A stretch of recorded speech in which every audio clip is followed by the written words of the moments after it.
আমাদের জাতীয় নাগরিক কমিটির অফিসে ডাক্তারদের একটি প্রতিনিধি দল এসেছিলেন তাদের গুরুত্বপূর্ণ এবং যৌক্তিক দুটি দাবি নিয়ে। আমরা তাদের সাথে দীর্ঘ সময় এই বিষয় নিয়ে কথা বলেছি।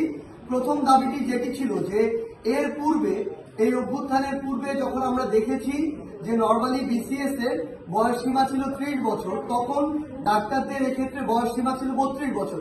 খুব স্বাভাবিকভাবেই আমরা যারা সাধারণত গ্র্যাজুয়েশন করি আমাদের 4 বছর লাগে, কিন্তু যারা এমবিবিএস কমপ্লিট করেন 5 বছর এমবিবিএস করতে হয়, 1 বছর ইন্টার্ন করতে হয়, অর্থাৎ সেখানে প্রায় 6 বছর সময় লাগে। অর্থাৎ সেখানে দেখা যায় যে প্রায় 2 থেকে 2.5 বছর তাদের ওই ক্ষেত্রে বেশি সময় লাগে।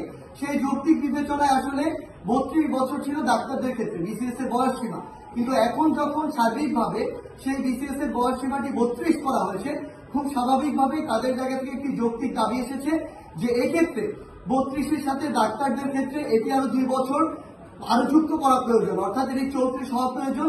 এটি ছিল প্রথম দাবি, যেটি নিয়ে আমরা জনপ্রশাসন মন্ত্রণালয়ে কথা বলেছি এবং সেখানকার যে কর্তৃপক্ষ রয়েছে জনপ্রশাসন মন্ত্রণালয় থেকে জানানো হয়েছে যে আমরা জাতীয় নাগরিক কমিটির পক্ষ থেকে আমরা আমাদের ডাক্তার যারা রয়েছে সম্মানিত, তাদের মতামতের ভিত্তিতে তাদেরকে একসাথে নিয়ে আমরা আমাদের জায়গা থেকে একটি একদম লিগাল এবং লজিক্যাল প্রসিডিউরে আমরা আমাদের জায়গা থেকে একটি অ্যাপ্লিকেশন জমা দিব, যেটি জনপ্রশাসন মন্ত্রণালয় হয়ে মাননীয় প্রধান উপদেষ্টার দপ্তর হয়ে কিভাবে আসলে এটিকে বাস্তবায়ন করা যায় সেটি তারা তাদের জায়গা থেকে চেষ্টা করবেন। আমরা কালকে থেকে সেই কাজটি শুরু করব।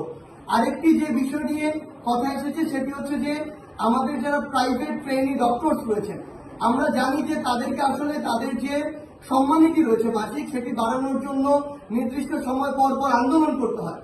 10,000 থেকে সেটি শুরু হয়েছিল, এখন সর্বশেষ সেটি 25,000 এসে ঠেকেছে।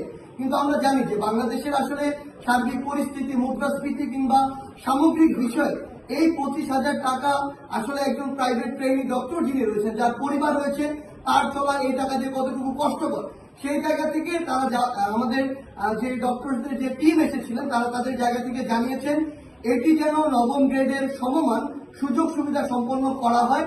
সেই বিষয়টি নিয়েও আমরা আমাদের জায়গা থেকে কথা বলেছি এবং সেই বিষয় সম্পর্কিত যে ফাইলটি সেটি স্বাস্থ্য মন্ত্রণালয় থেকে এখন অর্থ মন্ত্রণালয়ে রয়েছে। আমরা অর্থ মন্ত্রণালয়ের সংশ্লিষ্ট ব্যক্তিবর্গের সাথে কথা বলেছি, তারাও তাদের জায়গা থেকে সর্বোচ্চ সহযোগিতা করার আশ্বাস দিয়েছেন।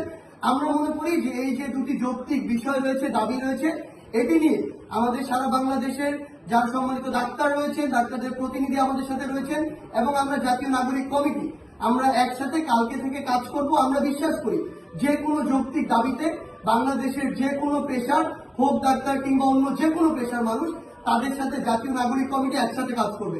ধন্যবাদ সবাইকে।